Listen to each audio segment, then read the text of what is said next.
Les 3 études qui composent ce travail visent à repérer les pratiques éducatives les plus porteuses pour la scolarité et l'avenir des élèves présentant des besoins éducatifs particuliers, c'est-à-dire des élèves qui, par définition, ont besoin de moyens supplémentaires pour atteindre leurs objectifs d'apprentissage.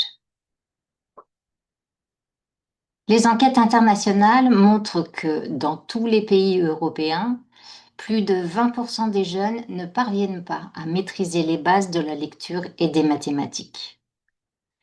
Mais certains systèmes éducatifs ont plus de réussite que d'autres. Leurs élèves sont plus performants ou plus persévérants, plus heureux ou s'insèrent mieux dans le monde professionnel. C'est ce qui nous a conduit, avec mon directeur de recherche et le soutien d'un statisticien ici présent, dont je tiens à souligner l'indispensable contribution, ce qui nous a conduit donc à rechercher les facteurs qui favorisent ces réussites dans certains systèmes éducatifs. Dès l'instauration de l'école pour tous, on s'est aperçu que certains élèves ne parvenaient pas ou parvenaient difficilement à apprendre ou à s'adapter à l'école. Les premières explications mettaient en cause sans ménagement les caractéristiques personnelles de ces enfants. Puis, les chercheurs en sociologie et en sciences de l'éducation ont mis en évidence les risques d'iniquité entre les enfants de milieux favorisés et ceux de milieux défavorisés. Depuis plus de 50 ans, les réformes du système éducatif français se succèdent pour réduire ces inégalités socio-familiales, mais sans y parvenir. Au contraire, la France est pointée du doigt par les enquêtes PISA pour son iniquité. Cependant, dès la fin du XIXe siècle, des ophtalmologues avaient déjà repéré que certains patients ne parvenaient pas à lire malgré de bonnes compétences par ailleurs. C'est le début de la découverte des troubles neurodéveloppementaux dont la connaissance et la reconnaissance ont considérablement augmenté avec le développement des neurosciences et de l'imagerie cérébrale. Le caractère constitutionnel, souvent héréditaire de ces troubles, a été mis en évidence par les chercheurs. On observe aussi un net déséquilibre entre les filles et les garçons. Concernant l'autisme, par exemple, 4 garçons pour une fille. Et autant pour la dyscalculie. Pour les dyslexies, le TDAH et le trouble du traitement auditif, 2 garçons sont concernés pour une fille. Parmi les TND, on trouve le syndrome d'alcoolisation fœtale qui entraîne des déficiences cognitives et qui est particulièrement élevé dans certaines populations. 18 à 20% dans une population autochtone canadienne et plus de 50% dans un orphelinat russe, d'après les chercheurs. Citons aussi la consanguinité encore très présente dans certaines cultures, qui peut provoquer des déficiences cognitives graves. Tous ces troubles sont difficiles à repérer, ce qui rend l'estimation de leur prévalence imprécise. En 2023, le ministère de la Santé l'estime à 16% de la population. La connaissance des TND donne des informations précieuses sur la nature des difficultés rencontrées. Les troubles sont souvent associés et sont organisés de façon singulière pour chaque enfant. Une analyse fine peut apporter des informations intéressantes pour s'adapter et compenser au mieux les difficultés. La dyslexie gêne la compréhension écrite.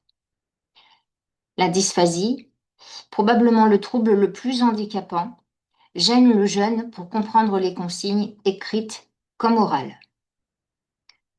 La dyspraxie le gêne pour s'organiser, se repérer sur l'espace feuille, disposer de son matériel et écrire au rythme demandé. Et le TDAH, qui présente la particularité d'associer dans plus de 40% des cas un ou plusieurs autres troubles des apprentissages, gêne ou empêche complètement à la fois les apprentissages et à la fois l'adaptation sociale. Mais la notion même de TND bouleverse la théorie du déterminisme social en réintroduisant la notion de caractéristiques personnelles invalidantes. Elle affecte profondément la notion d'égalité, entraîne des résistances et remet en cause les objectifs d'équité d'un système éducatif. D'autant que ces troubles concernent une partie de plus en plus importante de la population au fur et à mesure que le dépistage et les connaissances progressent. Leur prise en compte sème la confusion et remet en cause les missions et les pratiques des enseignants. Elle nécessite un changement de regard sur la difficulté scolaire entre deux paradigmes différents pour envisager un nouveau paradigme qualifié de paradigme additif par Franck Ramu, chercheur très engagé dans cette évolution. Notre recherche s'inscrit dans cette problématique. Il s'agit, en intégrant les connaissances sur les TND, et notamment après prise de conscience de leur prévalence élevée et de la subjectivité des seuils pris en compte, de repérer les pratiques éducatives les plus porteuses pour la scolarité et l'avenir des élèves en difficulté. Le principe d'éducabilité pour tous est conservé, tout en faisant une place aux particularités de chacun. Notre démarche pourrait être qualifiée de bottom-up. Nous avons choisi de partir du vécu émotionnel des élèves en difficulté et, dans un deuxième temps, nous avons essayé de déterminer les facteurs environnementaux qui pourraient les motiver à mieux apprendre. Nous sommes partis de l'hypothèse basée sur les travaux des chercheurs sur la motivation, comme Bandura ou Deci et Ryan, qui ont montré que les émotions positives sont liées à la performance, à l'engagement et au bien-être scolaire. Elles permettent notamment de lutter contre le décrochage scolaire, qui est un vrai problème puisqu'il concerne encore plus de 10% des élèves. 4 hypothèses ont guidé notre travail. La première, les troubles des apprentissages éloignent les enfants de l'école. La deuxième, le repérage et le soutien long apporté à ces élèves est essentiel car il peut les aider à ne pas se décourager. La troisième, la variété des disciplines, voire un enseignement professionnel qui permettent d'éviter de centrer l'emploi du temps sur des matières exclusivement académiques, leur permettent de sauvegarder leur motivation tout en préparant leur avenir. Et la quatrième, les difficultés rencontrées par les enfants ont été fréquemment vécues par leurs parents eux-mêmes et reflètent leur niveau culturel. On a donc cherché dans une première étude à cerner le vécu émotionnel des élèves en difficulté. Cette étude concerne 46 élèves français en grande difficulté à la fin de leur scolarité primaire, pour lesquels une orientation dans une section particulière du collège va être proposée.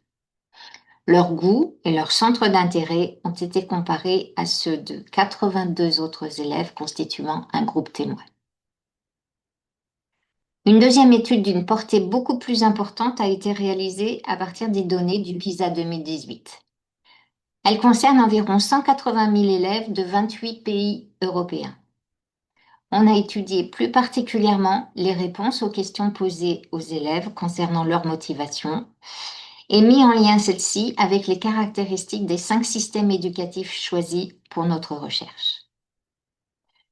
Une troisième étude a été menée ensuite pour compléter ces résultats auprès des psychologues scolaires des 5 pays afin de repérer l'accompagnement, le dépistage, le soutien et l'orientation qui peuvent favoriser la scolarité et l'insertion professionnelle de ces jeunes. Les élèves pour lesquels on propose une orientation en SECPA, section d'enseignement général professionnel adapté, présentent tous d'importantes difficultés scolaires. Sur ces 46 enfants, 87% présentent des troubles des apprentissages qui ont été repérés et pris en charge par leurs enseignants, les enseignants spécialisés, et la plupart du temps par des orthophonistes ou autres personnels médicaux ou paramédicaux. Ces élèves sont souvent, mais pas seulement, issus de milieux défavorisés, et il est fréquent que leurs frères et sœurs ne présentent pas les mêmes difficultés. En SECPA, les effectifs sont réduits, environ 18 élèves, et les enseignants sont des enseignants spécialisés. Dès la quatrième, des ateliers plus orientés vers le monde professionnel sont proposés. En fin de troisième, des places leur sont réservées dans certaines filières des lycées techniques. La SECPA est proposée à environ 4% des élèves. L'entrée en SECPA est soumise à l'autorisation d'une commission qui appuie sa décision sur un dossier constitué par les observations des enseignants et un bilan cognitif et scolaire réalisé par le psychologue de l'Éducation nationale. Lors du bilan, j'ai proposé à ces jeunes d'écrire un petit texte sur ce qu'ils aiment ou n'aiment pas à l'école ou à la maison, afin de mieux cerner leur vécu émotionnel. La comparaison de leurs réponses avec celle du groupe témoin montre une différence importante de maîtrise de la langue écrite. Le nombre de mots est moindre et l'orthographe très problématique. L'analyse des contenus montre un surinvestissement émotionnel de la sphère familiale par les élèves en grande difficulté. Très souvent, ils ne parviennent pas à trouver quelque chose qu'ils n'aiment pas à la maison. À l'école, beaucoup n'aiment pas les maths ou le français et ils ne citent pas la maîtresse, le sport, les amis ou la récréation parmi ce qu'ils aiment, alors qu'ils apprécient les activités sportives à la maison. On constate donc un désinvestissement émotionnel général du monde scolaire, les matières académiques, mais aussi les domaines relationnels et récréatifs. Une gradation apparaît au sein même du groupe témoin. On constate en effet un retrait émotionnel proportionnel aux résultats des élèves. Les bons élèves déclarent plus souvent apprécier à la fois la récréation, le sport et la maîtresse. Et seuls ces 38% d'élèves les plus performants apprécient tous les aspects de leur vie à l'école. Les résultats de cette étude montrent combien le vécu émotionnel des élèves en difficulté nécessite d'être amélioré pour favoriser leur engagement et éviter qu'ils ne décrochent. Ils valident notre première hypothèse. Concernant l'hypothèse 2, des indices y sont favorables. Les difficultés des élèves ont été dépistées, ils ont été soutenus et ne se montrent pas trop découragés. Certains citent qu'ils aiment les mathématiques et le français. Des éléments sont aussi en faveur de l'hypothèse 3. On voit que les activités artistiques sont appréciées autant que par les élèves du groupe témoin. Et en faveur de l'hypothèse 4, les entretiens ont montré que de nombreux parents avaient suivi eux-mêmes la filière SECPA ou rapporté des difficultés similaires à celles de leurs enfants au cours de leur propre scolarité. Pour cerner comment les élèves en difficulté pourraient investir davantage la sphère scolaire, nous avons procédé ensuite à une analyse de leurs réponses à un questionnaire sur leur motivation, proposé à tous dans le cadre du PISA 2018. Nous nous sommes posé deux questions, dont la première, parmi les 10 facteurs motivationnels explorés par le PISA, lesquels sont les plus liés à la réussite? Le sens de la vie, qui est positif si l'élève répond qu'il en a une idée précise. Le bien-être subjectif, qui se réfère à la fréquence de sa bonne humeur.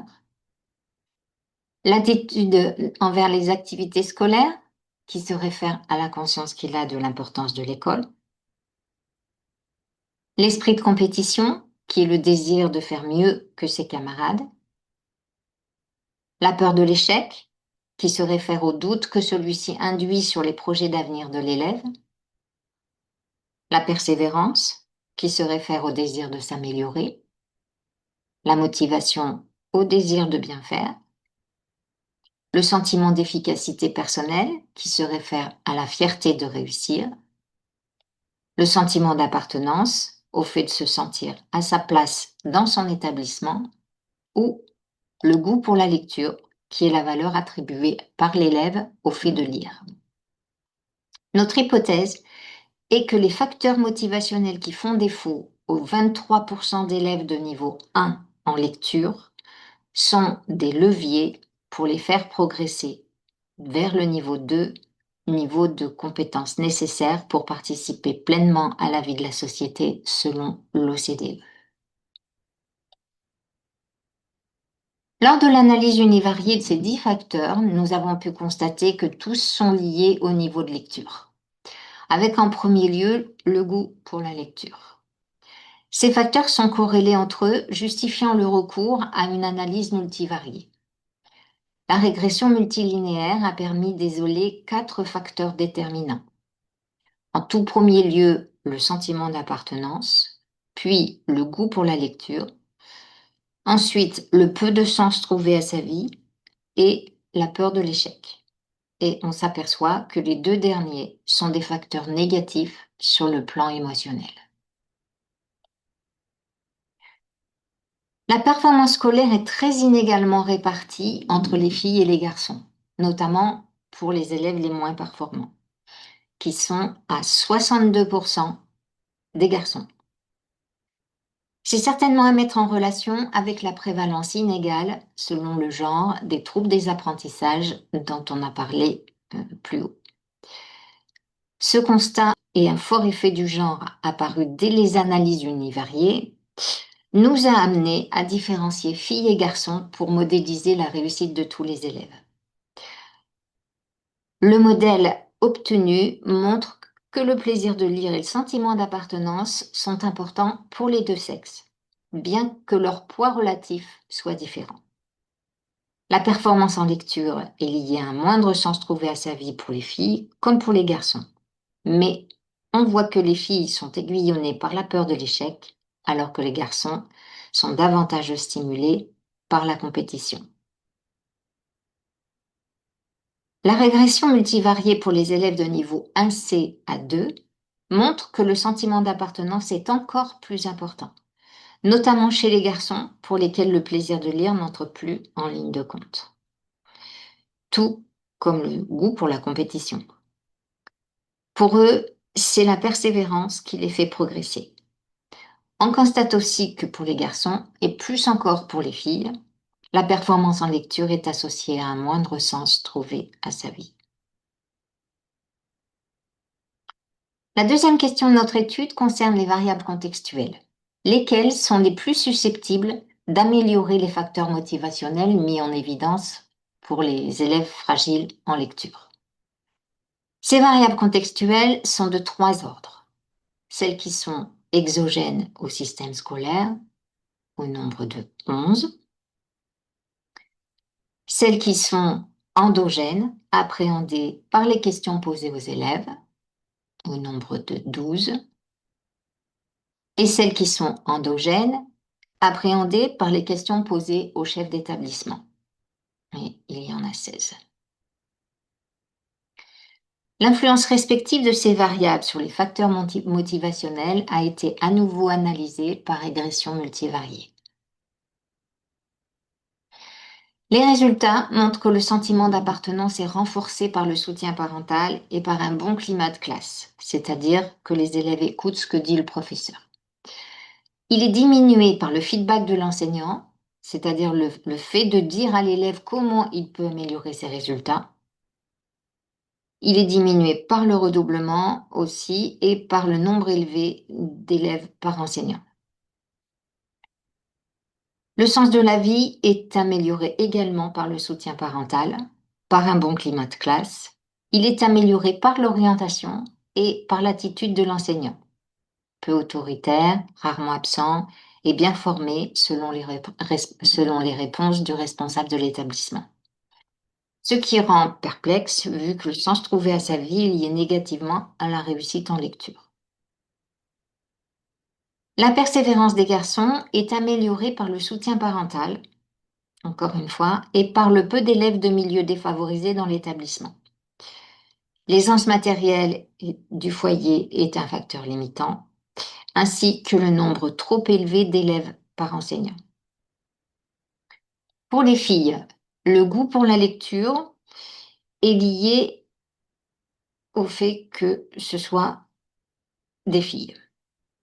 Il est moindre lorsque le PIB du pays est plus élevé et meilleur en proportion des biens culturels de la famille. Pour la peur de l'échec, Les résultats des analyses multivariées montrent qu'aucune des 39 variables contextuelles n'y est liée. On n'a donc pas trouvé de levier pour la réduire, ou plutôt l'augmenter, puisqu'elle est liée positivement à la performance en lecture, même si on peut se demander si c'est vraiment souhaitable. L'analyse des résultats nous a amené à différencier les biens culturels et les biens matériels, tous regroupés pourtant dans la variable HOMPOS par les experts du PISA. Les biens matériels, y compris le fait d'avoir une chambre à soi, sont négativement corrélés avec le goût pour la lecture, tandis que les biens culturels et le nombre de livres y sont positivement corrélés. Sur ce schéma, on voit que le nombre de téléviseurs dans le foyer est étroitement corrélé avec un faible goût pour la lecture, tandis que c'est l'inverse avec le nombre de livres. On voit aussi que plus de 44% des foyers possédaient au moins 3 téléviseurs en 2018. Les analyses de variance permettent également de montrer que la taille de la classe et le pourcentage d'élèves en difficulté dégradent le climat disciplinaire. Des effectifs élevés, comme c'est le cas en France, diminuent aussi la perception de la coopération entre élèves, qui est un indice particulièrement faible dans notre pays. Ce climat détérioré est lié à l'absentéisme de l'enseignant. On peut remarquer ici qu'en Finlande et en Suisse, où les effectifs sont réduits, aucun élève n'a répondu beaucoup à la question concernant la gêne due à l'absentéisme de l'enseignant. Cet exemple met en valeur l'interdépendance des facteurs, qui entraîne une complexité qui rend difficile de transposer une méthode pédagogique d'un pays à l'autre. Appliquée aux 5 pays choisis, cette étude a permis de déterminer 3 pôles principaux susceptibles d'influencer la motivation des élèves européens en difficulté. En premier, le soutien émotionnel des parents. Ensuite, la présence de biens culturels dans le foyer opposée à une digitalisation excessive. Et enfin, un bon climat de classe favorisé par une faible ségrégation et des effectifs réduits. Les pays peuvent s'inscrire dans ce triptyque. La France et les Pays-Bas, caractérisés par un fort soutien émotionnel des parents, peu de biens culturels dans les foyers et une forte indiscipline en classe. À l'inverse de la Finlande. L'Allemagne, surtout pénalisée par un mauvais climat de classe, et la Suisse, qui présente la configuration la mieux équilibrée des 5 pays.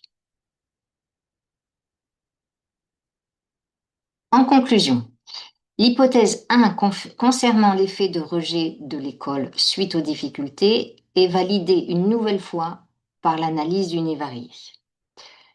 L'analyse multivariée montre qu'il est possible de faire progresser les élèves en difficulté de lecture en renforçant leur sentiment d'appartenance à l'école et montre aussi que celui-ci est fortement médiatisé par le soutien parental. L'hypothèse 2, concernant l'importance du soutien apporté à ces élèves, est partiellement validée. Les pratiques purement pédagogiques ont peu d'effet, mais la taille de classe et le comportement des enseignants montrent un léger impact émotionnel. Les procédures de soutien sont peu explorées du fait du manque de données des enquêtes PISA sur ce thème, ce qui a justifié notre 3e étude. L'hypothèse 3, qui concerne la nature des activités proposées, est partiellement validée par le bon positionnement de la Suisse, qui pratique l'orientation professionnelle précoce, ce qui va dans le sens de l'intérêt de réduire les enseignements académiques. L'orientation apparaît également liée à un meilleur sens trouvé à leur vie par les élèves. Par ailleurs, la peur de l'échec des filles est particulièrement forte dans le pays présentant le plus de cours académiques, la France.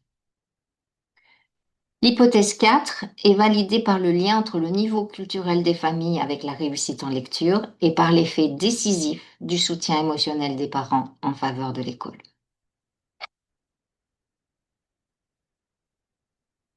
On a donc cherché dans une 3e étude à mieux cerner les dispositifs de dépistage et de prise en charge des difficultés dans les 5 pays choisis en proposant aux psychologues scolaires de répondre à un questionnaire. Les psychologues scolaires sont à la fois témoins et acteurs du fonctionnement des écoles. Ils ont une vision distanciée, axée sur la performance, mais aussi sur l'épanouissement de l'élève et le fonctionnement du système éducatif. Les 82 questions de cette enquête concernent le secteur d'activité, l'emploi du temps du psychologue, les dispositifs d'aide et d'orientation, les procédures de déclaration de handicap et d'inclusion, leurs avis sur leur système éducatif ainsi que leurs propositions d'amélioration. Les adresses ont été recueillies et diffusées par Internet à l'aide de la plateforme SogoSurvey, devenue par la suite Sogolytics. Nous avons reçu 73 réponses réparties de cette façon. Et on voit que les réponses des Néerlandais sont en nombre insuffisant malgré nos efforts et qu'elles ne permettent pas d'avoir un aperçu fiable des procédures dans ce pays. La revue de littérature et les contacts avec les psychologues scolaires néerlandais lors des 3 congrès internationaux organisés par l'ISPA, International Schools Psychologists Association, auxquels j'ai assisté, m'ont permis de comprendre qu'au sein de chaque école, un enseignant chevronné et non pas un psychologue avait en charge les élèves présentant des troubles des apprentissages. D'où un dépistage très efficace, puisque PISA 2018 indique que plus de 22% des élèves de 15 ans voient leurs besoins particuliers repérés et pris en compte dans ce pays. Le nombre d'élèves concernés par l'action des psychologues varie considérablement selon les pays. 20 fois plus en Allemagne qu'en Finlande. Les secteurs des psychologues suisses et français sont à peu près équivalents, autour de 2000 élèves. Aux Pays-Bas, ce serait aux alentours de 1400 élèves selon la revue de la littérature. Le nombre d'élèves par enseignant est particulièrement élevé en France, de même que la taille de classe, ce qui est partagé avec l'Allemagne. Aux Pays-Bas, l'effectif des classes ne correspond pas aux classes ordinaires, du fait que 2 psychologues interviennent dans des écoles spécialisées. Le tableau suivant montre les différences de mission des psychologues scolaires, surtout concernant les psychologues scolaires allemands qui sont davantage associés au fonctionnement général des écoles, à l'accompagnement des enseignants et en ce qui concerne les élèves qui sont plus spécialement sollicités pour des problèmes de comportement.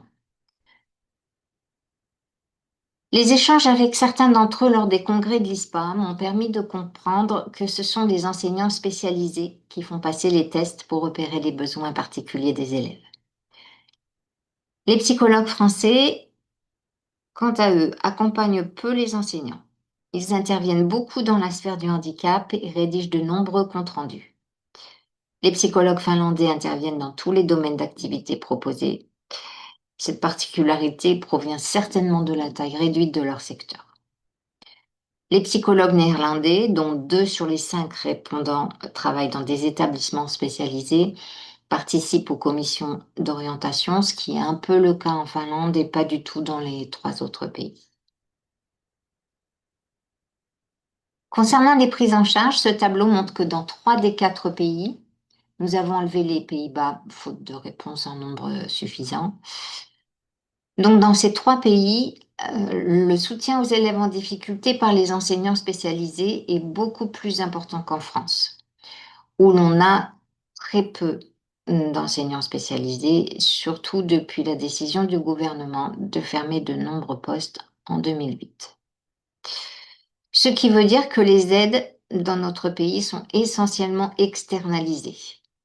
Or, les prises en charge en orthophonie, psychomotricité, ergothérapie, etc., qui ont lieu à l'extérieur de l'école, sont gérées par les parents.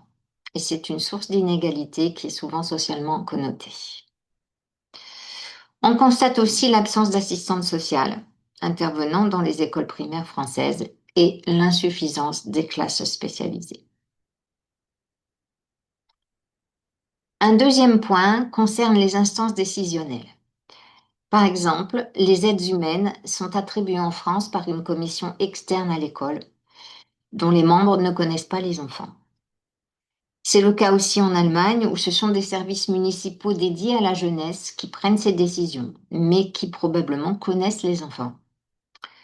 Dans les autres pays, c'est souvent l'école elle-même qui décide de l'attribution des aides.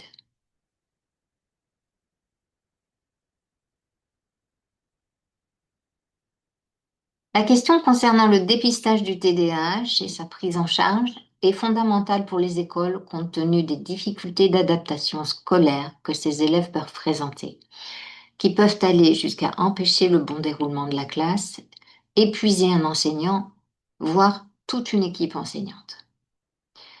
Les psychologues finlandais et allemands apparaissent satisfaits sur ce sujet, mais pas les Français. Une psychologue suisse souligne que l'inclusion de certains de ces élèves n'est pas la meilleure option. Concernant l'inclusion et la reconnaissance de handicap, on constate que la Suisse et la Finlande sont systématiquement mieux placées, tandis que les psychologues français et allemands expriment leurs réserves. Une psychologue finlandaise donne une clé pour mieux accompagner et réussir l'inclusion.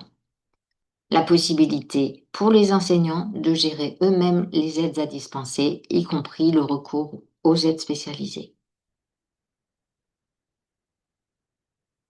La partie du questionnaire concernant l'orientation montre une différence notable entre la France et les autres pays concernant les activités proposées en classe, qui n'aident pas les enfants à mieux se connaître. Les enseignants ne sont pas formés à cette intention non plus, et les changements d'orientation sont peu envisageables.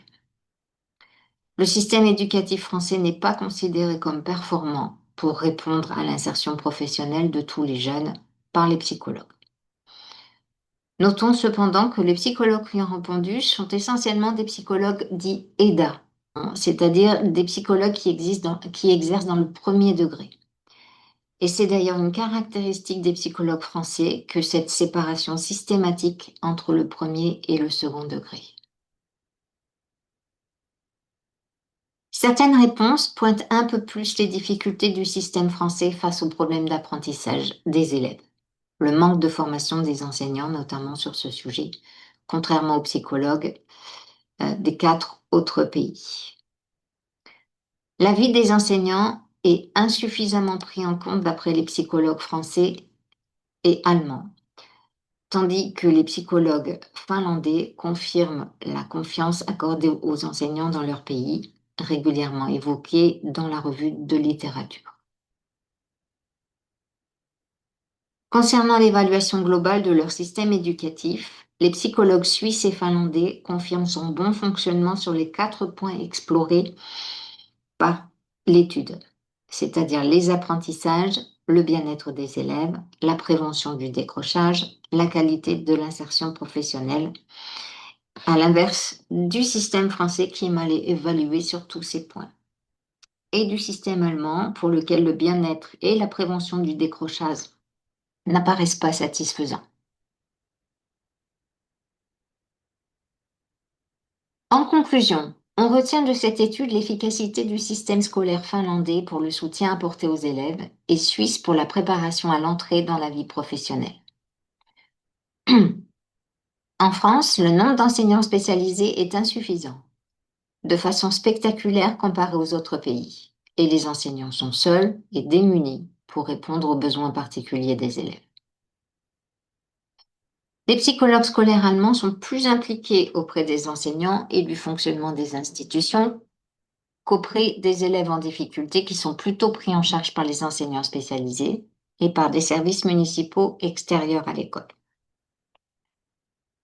Aux Pays-Bas, les réponses obtenues sont peu nombreuses, mais par les échanges lors des congrès recoupant des informations de l'OCDE, on perçoit que les enseignants spécialisés assurent un repérage efficace. Les établissements sont très autonomes, ce qui donne la main aux équipes enseignantes pour organiser les aides. L'étude 3 valide l'hypothèse 2. Les aides apportées aux élèves en difficulté sont déterminantes pour la qualité des systèmes éducatifs. Elle valide aussi l'hypothèse 3. Les activités sont de nature à permettre aux parents de cerner le profil de leur enfant et aux élèves de découvrir leurs talents. Et les perspectives professionnelles sont prises en compte dans les 4 pays étudiés, mais trop peu en France. Outre la validation des 4 hypothèses qui ont guidé notre réflexion, les atouts conjugués de chaque pays pour favoriser la scolarité et l'avenir professionnel des élèves à besoins éducatifs particuliers donnent la combinaison suivante.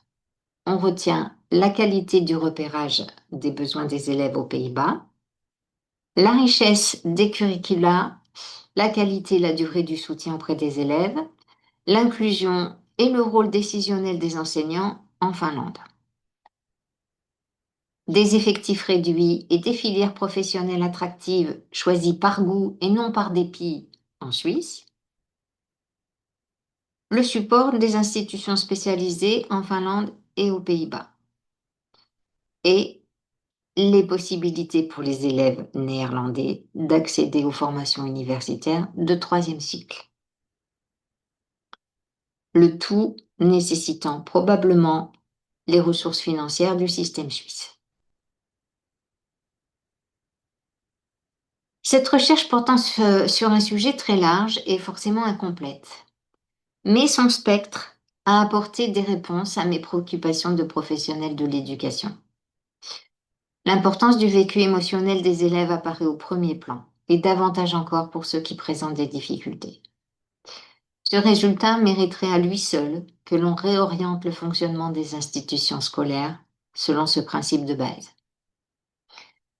Le soutien et l'adhésion des parents aux objectifs éducatifs de leur enfant est majeur. En ce sens, on comprend que la forte présence des écoles privées qui drainent les élèves et les parents les plus motivés et laissent les autres au secteur public est un frein important à l'équité de notre système scolaire. Cette étude valide ou ouvre la voie vers de nouvelles pistes de recherche. Étudier les liens entre le sentiment d'appartenance et le soutien parental. Étudier ceux entre le sens donné à sa vie et l'orientation. Et d'autres sujets qui interpellent et méritent toute l'attention des chercheurs. Quelles sont les raisons de la réticence à prendre en compte les troubles neurodéveloppementaux en France? Autre question, quels sont les liens entre le peu de sens donné à sa vie et la réussite scolaire? Et comment réduire la peur de l'échec et favoriser le sens donné à leur vie des élèves tout en préservant leur performance? Le système éducatif néerlandais, le plus performant pour amener ses étudiants vers des diplômes de 3e cycle, mais qui parvient à préserver le bien-être et les ambitions pour l'avenir de ses élèves, tout en proposant une orientation professionnelle selon les résultats à 12 ans, ne peut qu'éveiller l'intérêt et susciter la curiosité. Merci pour votre attention.